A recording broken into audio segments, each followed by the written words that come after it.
നമസ്കാരം, പുതിയൊരു വീഡിയോയിലേക്ക് എല്ലാവർക്കും സ്വാഗതം. നമ്മൾ ഇന്ന് വന്നിരിക്കുന്നത് ആലപ്പുഴ ജില്ലയിൽ ചേർത്തല എന്ന സ്ഥലത്ത് സ്ഥിതി ചെയ്യുന്ന കണിച്ചുകുളങ്ങര ശ്രീദേവി ക്ഷേത്രത്തിലാണ്. ഇവിടുത്തെ വിശേഷങ്ങളും ഐതിഹ്യങ്ങളുമാണ് ഇന്നത്തെ വീഡിയോ. 8 കൈകളോട് കൂടിയ ഭദ്രകാളിയാണ് ക്ഷേത്രത്തിലെ മുഖ്യ പ്രതിഷ്ഠ. കൂടാതെ ഉപദേവതകളായി ഗണപതി, പരമശിവൻ, മഹാവിഷ്ണു, അയ്യപ്പൻ, സുബ്രഹ്മണ്യൻ, ധന്വന്തരി, കൊടുംകാളി, വീരഭദ്രൻ, നാഗദൈവങ്ങൾ, ബ്രഹ്മരക്ഷസ്, യക്ഷിയമ്മ എന്നീ പ്രതിഷ്ഠകളും ഉണ്ട്. കുംഭമാസത്തിലെ തിരുവോണ നാളിലാണ് ക്ഷേത്രത്തിലെ പ്രധാന ഉത്സവം. 8 കൈകളോട് കൂടിയ ഭദ്രകാളി മുഖ്യപ്രതിഷ്ഠയായിട്ടുള്ള ക്ഷേത്രം എന്നൊരു പ്രത്യേകത കൂടി ഈ ക്ഷേത്രത്തിനുണ്ട്. ക്ഷേത്രത്തിലെ ചിക്കര വഴിപാടും അരിക്കൂത്ത് വഴിപാടും ഏറെ പ്രസിദ്ധമാണ്. എല്ലാ വർഷവും 21 ദിവസങ്ങളിലായി ഇവിടെ മഹോത്സവം നടന്നുവരുന്നു. കുംഭമാസത്തിലെ തിരുവോണം നാളിൽ പ്രധാന ഉത്സവം നടക്കുന്നു. മിക്കവാറും അവസരങ്ങളിലും ഇത് ശിവരാത്രി നാളിലാണ് വരിക. തുടർന്ന് 7 ദിവസങ്ങളിലായി പൊങ്കാലയുമുണ്ട്. ഇത് പുഴുക്കു വഴിപാട് എന്നറിയപ്പെടുന്നു.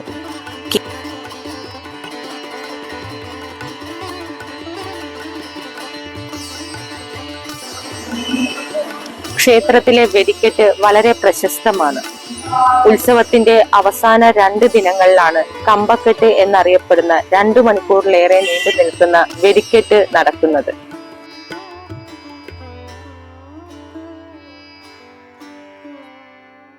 കേരളത്തിലെ പ്രധാന തീർത്ഥാടന കേന്ദ്രങ്ങളിൽ ഒന്നായ കണിച്ചുകുളങ്ങരയിൽ ഉത്സവ സമയത്തും പുഴുക്കിനുമായി ജില്ലയ്ക്കകത്തും പുറത്തു നിന്നുമായി പതിനായിരങ്ങൾ ദർശനം നടത്തുന്നു.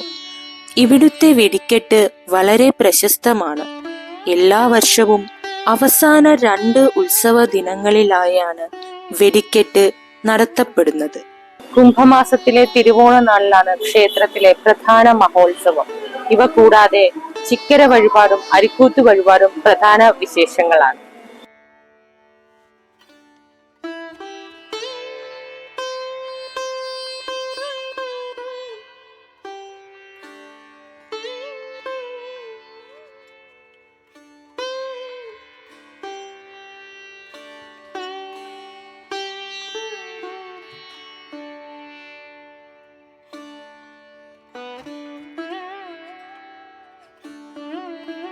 ഉത്സവത്തോടനുബന്ധിച്ച് 21 ദിവസവും ക്ഷേത്രത്തിൽ കുട്ടികളെ ചിക്കരക്കിരുത്തുന്ന ചടങ്ങുമുണ്ട്.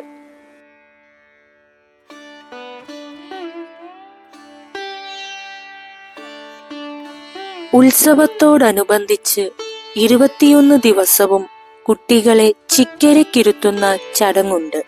വിവാഹശേഷം കുട്ടികളില്ലാത്ത ദമ്പതിമാർ കുട്ടികൾ ജനിക്കുന്നതിനും കുട്ടികളുടെ രോഗങ്ങൾ തുടങ്ങി ബാലാരിഷ്ടതകൾ മാറുന്നതിനുമായാണ് ഈ വഴിപാട് നേരുന്നത്.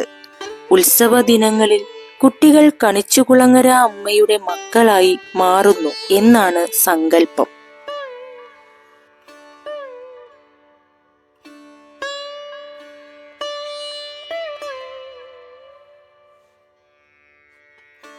ഇരുപത്തിയൊന്ന് ദിവസവും 3000-ഓളം കുട്ടികളും മാതാപിതാക്കളും ഭഗവതി സന്നിധിയിൽ ഭജനം പാർക്കുന്നു. കൊടിയേറ്റ്, ചിക്കര കൊട്ടിക്കൽ, കൂട്ടക്കളം, താലിച്ചാർത്ത്, 7ാം പൂജ എന്നിവ പ്രധാന ഉത്സവ ദിനങ്ങളാണ്.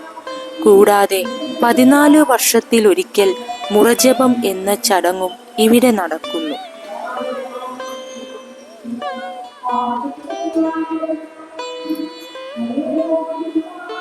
പൊങ്കാലയ്ക്ക് സമാനമായി പുഴുക്കു വഴിപാട് നടത്തുന്ന ഭക്തർ ഒരാളുടെ രൂപമോ ആളുടെ അവയവങ്ങളുടെ രൂപമോ മാവിൽ കുഴച്ച് പുഴുങ്ങിയെടുക്കുന്നു. ഇത് ശാരീരികമായ വൈകല്യങ്ങളും രോഗങ്ങളും മാറുന്നതിനും മറ്റു ദുരിതങ്ങൾക്കും ഉത്തമമായി ഭക്തർ വിശ്വസിക്കുന്നു. 6 കോടിയോളം രൂപ മുടക്കിൽ ക്ഷേത്രത്തിലെ ചുറ്റമ്പലം നിർമ്മാണം പൂർത്തിയാക്കിയിട്ടുണ്ട്. ധാരാളം ശില്പങ്ങളും ഇവിടെ ഒരുക്കിയിട്ടുണ്ട്.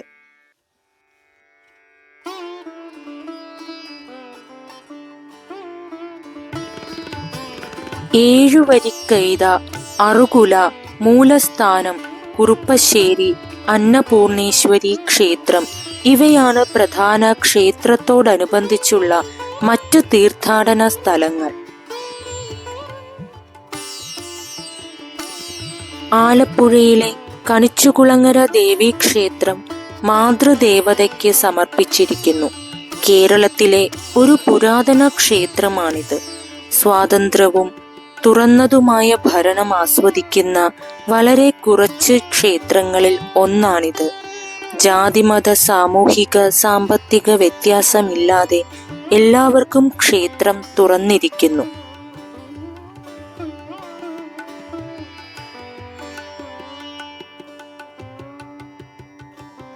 ആലപ്പുഴയുടെ പ്രകൃതി സൗന്ദര്യത്തിന്റെ പശ്ചാത്തലത്തിൽ സ്ഥിതി ചെയ്യുന്ന ഈ ക്ഷേത്രം കടലിന്റെ അരികിൽ സ്ഥിതി ചെയ്യുന്നു. അതിനോട് ചേർന്ന് ഒരു വിശുദ്ധ കുളവുമുണ്ട്.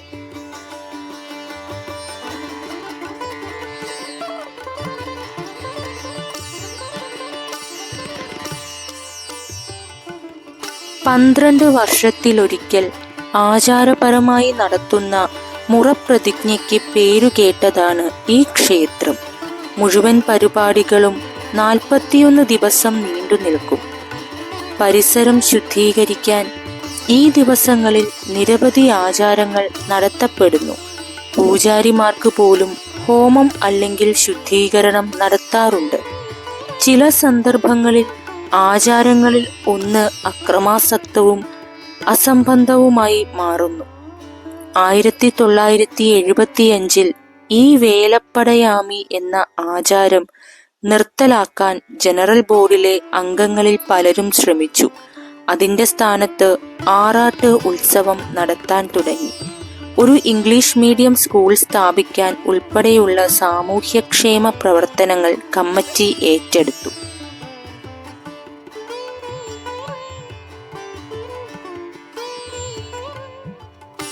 ക്ഷേത്രത്തിലെ പ്രധാന ഉത്സവങ്ങൾ 21 ദിവസം നീണ്ടു നിൽക്കും. മലയാളം കലണ്ടർ അനുസരിച്ച് കുംഭം മാസത്തിൽ ആരംഭിക്കുന്ന മഹാ ഉത്സവം എന്ന് വിളിക്കപ്പെടുന്നു. കുംഭകൂടം, താൽപ്പൊലി എന്നിവയാണ് ആഘോഷങ്ങളുടെ പ്രത്യേകത. ആദ്യത്തേതിൽ എണ്ണ, നെയ്യ്, തേൻ, മഞ്ഞൾപ്പൊടി, കുങ്കം എന്നിവയുടെ വഴിപാടുകൾ ഉൾപ്പെടുന്നു. താലപ്പൊലിയിൽ വർണ്ണാഭമായ വഴിപാടുകൾ തുടങ്ങിയ ഒരു അലങ്കാര ട്രേ ഉൾപ്പെടുന്നു. ഇന്നത്തെ വിശേഷങ്ങൾ എല്ലാവർക്കും ഇഷ്ടമായെന്ന് വിചാരിക്കുന്നു. പുതിയൊരു വീഡിയോയുമായി വീണ്ടും കാണാം. വീഡിയോ ഇഷ്ടമായ ലൈക്ക് ചെയ്യണം, ഷെയർ ചെയ്യണം. അതേപോലെ തന്നെ ചാനൽ ആദ്യമായിട്ട് കാണുന്നവരാണെങ്കിൽ സബ്സ്ക്രൈബ് ചെയ്യാനും മറക്കരുത്.